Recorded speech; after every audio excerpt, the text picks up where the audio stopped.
ఇక ఎన్నికల ప్రచారంలో వనపర్తి ఎమ్మెల్యే మేఘారెడ్డి వివాదాస్పద వ్యాఖ్యలు చేశారు. బీఆర్ఎస్ బలపరిచిన అభ్యర్థులకు ఓట్లు వేయొద్దని ప్రజలను బహిరంగంగా హెచ్చరించారు. మహబూబ్ నగర్ జిల్లా అడ్డాకుల మండల పరిధిలో జరగనున్న 3వ విడత పంచాయతీ ఎన్నికల ప్రచారంలో పాల్గొన్న మేఘారెడ్డి బీఆర్ఎస్ బలపరిచిన అభ్యర్థులు గెలిపిస్తే వారిని తన క్యాంప్ ఆఫీస్లోకి రాకుండా మెడపట్టి గెంటేస్తానని అన్నారు. బీఆర్ఎస్ తరఫున ఒక్క వార్డు మెంబర్ గెలిచినా కూడా అభివృద్ధి పనుల కోసం తన వద్దకే రావాలన్నారు. అప్పుడు వారిని తన క్యాంప్ ఆఫీస్ నుంచి బయటకు గెంటేస్తానని హెచ్చరించారు. మేఘారెడ్డి చేసిన వ్యాఖ్యలు ఇప్పుడు హాట్ టాపిక్ గా మారాయి.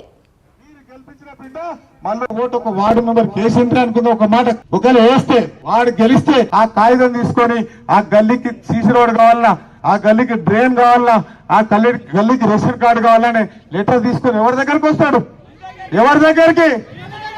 మేఘారెడ్డి దగ్గరికి రావాలి. వనపర్తికి మేఘారెడ్డి దగ్గరికి వస్తే గేటు బయట మెడబెట్టి బయటికి పంపేస్తాం. అసలు చేసే సమస్య లేదు. మన కోసం 3 సంవత్సరాలు మీరు గెలిపించిన బిడ్డ మీ మేఘారెడ్డి ఎమ్మెల్యే ఉంటాడు. 3 సంవత్సరాలు మీరు గెలిపించిన బిడ్డ మల్లు రవి గారు ఎంపీ ఉంటాడు.